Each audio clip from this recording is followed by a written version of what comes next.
Hello, hello, hello. Welcome everyone to JLABTV. I am JLAB and this is Football Manager 2022, the Youth Academy Challenge Save with Beira-Mar. We are in our new division and we are looking to try and overachieve. I say overachieve because despite everything, they've changed expectations. Thank goodness. The board want me to fight bravely against relegation after at one point wanting me to finish in the promotion group. Thankfully, they've changed their mind and changed their tune, so we don't have as much pressure anymore. But we are expected to only fight bravely against relegation, which kind of tells you where we are at with our position in terms of the squad strength and just where we are expected to be doing in our performances. So we are in the south first stage of the Portuguese third division, and I'm gonna be honest, when the fact that we are predicted to finish in 22nd place is the thing, it doesn't feel much hope. The team we're taking on today is expected to be first in the entire division, so that's a fun little fact. Junior is the best player in the division apparently, and I can see why they might be seeing he's the best player. He's wanted by a team in the top division, so yeah, one of 4 teams. We are actually the second worst of newly promoted teams, but we are the third worst in the entire division, so maybe, just maybe, we need to work on a few things and hope that our players can progress rather nicely. Since we last met, we've actually sold a player in Dimitri. I never really used him, so quite frankly, the fact I sold him at all is useful, and he's now off my books, so thank God for that. What did happen, though, was the fact that we've now got a B team. Yeah, the board actually just suggested we make a B team, and I've actually hired a few people, including a former player of mine who literally just retired, in Marcelo Santiago. Yeah, he's with us now as the B team's manager. So good for him. It was actually we got him on the books, and we've got a few other people on the books as well. We've got Dale Whittam as the assistant manager for the B team as well, which is useful for us. We've got Fabio Santos as the goalkeeper coach for the B team as well.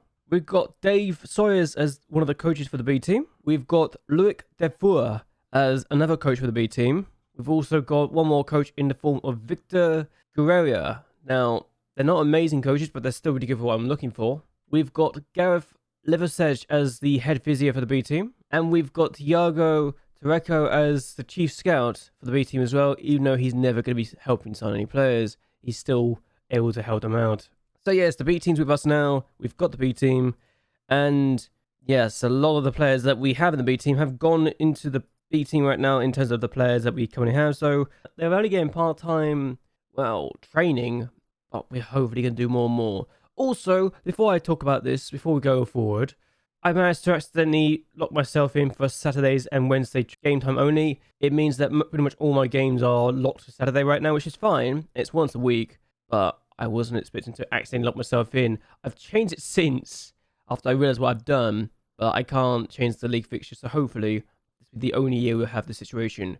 Also, thankfully, that should be all the fixtures we have this season, as well as the 5 fixtures for the promotion or relegation group afterwards, so we should be fine, honestly. Fixture congestion should not be an issue. But yes, going back to this screen, we are hopeful that everything we can do can be rectified in the future. I'd rather not have to worry about these situations, and also just ask different Pedro Mendes. He's worth 9.2 to 12 million already. Wowzers, I've got to put up with this kind of talent. I might be struggling this year, since he just came from the academy, and he's going to be difficult to deal with. Also, remember Pitara? I've had issues with him lately because he is complacent ever since he got his contract and is not training as hard as he can be, which is very frustrating. When I know he could be a very good talent for us with consistency, he's not very determined to improve his game, and as such, I'm already looking at thinking of ways to discipline him for stupidity.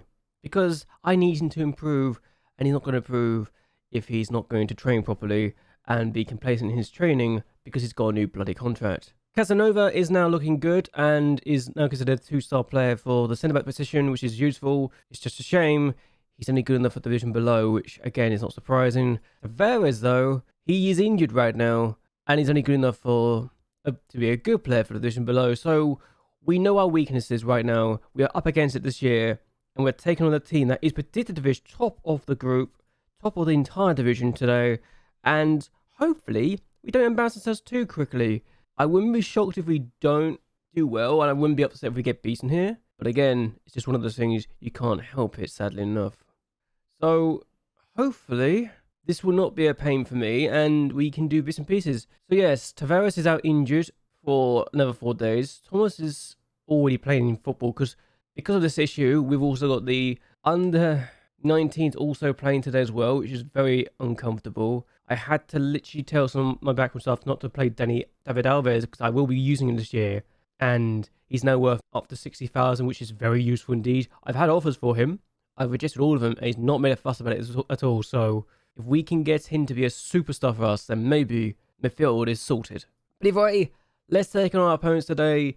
We're having to use Almeida in goal, Adson as the right back, Luis Breda as a centre back along with Casanova. We've got Brian as the left back. Montero is actually having to start as the DM today because of fitness concerns and injuries concerns and lack of people who could play in positions I want, because the homegrown status is not really done until next month potentially, which is why Alves is still technically not eligible for the homegrown status until next month. Mauricio Jr. and Alves in the midfield. We've got Cabajas starting on the right wing. You've got Fonseca starting on the left wing and Sandoval starting up front. Hopefully, we will not have too many issues because we need to hopefully improve our time. And the fact that Adson at 3.5 stars is only a decent player for this division tells me just how much work we need to put in to improve our talent today. So hopefully, we won't be caught too short. I'd rather not be caught too short. Let's get going. We've got the ball. And I was told to be concerned, but I think my highlight is probably the issue I'm going to have to worry about here. Here's Cabajas. He's come around his man. What can he do in this situation? Finds Adson. Has a cross. Oh, Santos at the bar. That's the first chance we've had, and that's a very good sign if we are having that kind of chance straight away. Free kick Cabajas has been fouled by Ruben Ferreira, and this is a chance maybe for Brian to score. He has in the past. Oh, he's hit the post this time. Twice we've hit the woodwork already. Corner now. Adson takes it. We've had chances already. Sandoval has scored the opening goal of the season. We lead in our first game of the year against a team that is expected to be promoted as champions. So this is a very good start. We've not changed anything of our tactic. We've not changed our personnel that much. And we have the opening goal 1-0. If that is the only highlight we'll have in the game, I'll be very happy indeed. They've actually had chances since we scored. And we are currently in the top 4 as things stand. Our 12 teams. So this could just be a one-off game where we do well, but Canales are also winning. So the 2 teams that were in the final last year for the Champions Playoff are winning their first game of the year. I want to keep an eye on the Canales because I want to make sure we beat them in terms of how many points we get this year. So let's see if we can pull this off even more and get further and further into the lead. So we've got 70-something plus possession at the moment. 68%. They've actually got a chance maybe to do something here for the first time in this game. Andrea Ferreira. Ruben Ferreira, here's Adil. They've had so many yellow cards as well, by the way. If we can get one of them sent off, it'd be useful. But here is Ferreira. Here's finds Adil, and that's a chance. That should be a goal. No, it's over the bar. Let's lower our lines a tad bit, just be on a safe side, and then see what we can do. A corner. Brian takes it. It's been... Oh, the keeper's missed it, and Sandoval scores his second, but it's a free kick. Why? What was the free kick about? I actually don't know what the free kick's about. Okay, we've got to defend this goal kick.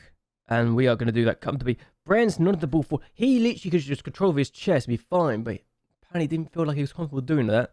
Here is Adele and Ministro. Angel Torres. Oh, it's a penalty. Alves is giving away a penalty in his debut. That's horrible. What a shame this is for the young man. Hopefully... this won't be punishing us too heavily because we've done this in the past. We would consider a penalty having 1-0 up and then lost the game. But what a save from Media. Oh, he saved us. He saved the lead. Really good stuff. We've got a chance to defend here. We've got a deeper line. But Casanova's got comfortable time to himself. We've moved Brian out further into the midfield because we've got Rafa onto the pitch. Here's Montero, who's been really good today. 7.1 rating on his debut. His Breda and then Rafa. Demasa on the ball. We only got 2 goals for us last year, but he can use his pace to our advantage. Good turn, actually. Here's Rafa. Can play the ball through. Someone finds him. Oh, Demaso chance. Demaso scores. It's 2. We've had a penalty against us. They've missed the penalty. We've now made them pay. And that should be at. That should be at. That should be that. We're looking good. 2-0 tonight. Mauricio Jr. with the ball through to Demaso. And Damaso just has to put it in the back of the net, and he does so. Good stuff. I must confess, going into this game, I was really concerned about losing, but given the performance we're showing right now, I'm not concerned anymore. Not as much as I was before. If they scored that penalty, it'd be a different story, but the goalkeeper's got 8.0 rating, which tells you just how much he's done a good job. And Brian, chance! Brian scores, it's 3 now! It is dead. It is over. We have got our third, and that has come down to Damaso being so good from the bench. A goal and an assist from him. That ball was delightful. He's done everything I wish he could do as an impact substitute. That ball, what a ball. It just killed the defence, and Brian just had to put it in, and he does so. 3-0 gets the champions elect, effectively. The team that was expected to be champions, we've absolutely dismantled them, and it could be 4 still. It could still be 4. They're getting desperate. They're leaving themselves open in an attempt to get back into this game, but they've left themselves too open, and we're taking advantage of it. And Damaso now, oh my days, he could get another ball in. He potentially has done, and this time Junior gets there, and he is the man that apparently is the best goal player in the division, the best goalkeeper in the division. They do have a chance though from this, and Corral scores this time. Well, our clean sheet's done and dead and buried, but we have a win still regardless. If we throw it away from here, I'll be shocked. I'll be very shocked if we throw away a 3-1 lead with a minute to go in extra time, in injury time. I'll be very shocked indeed.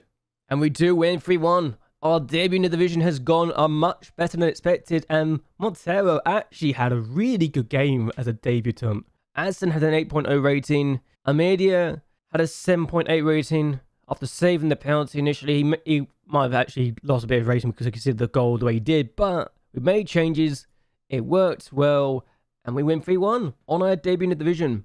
The question now is this: can we hold on and do better? Because I am very excited. This is a lot better than I was expecting it to be, and quite frankly, we're top. So the fact we're top after the first game of the group is very interesting, and we're one of 4 teams to have won. I'm not going to say we're going to win the group, mostly because I know that's delusional thinking on my part to think we will, but that's a very good start to the year campaign, and hopefully we can continue this. But either way, I'm going to end this here. I hope you guys have enjoyed yourselves. Hope you guys like and share this video, and that you subscribe to the channel. It really does help me a lot. But anyway, until next time, goodbye, and well, good night.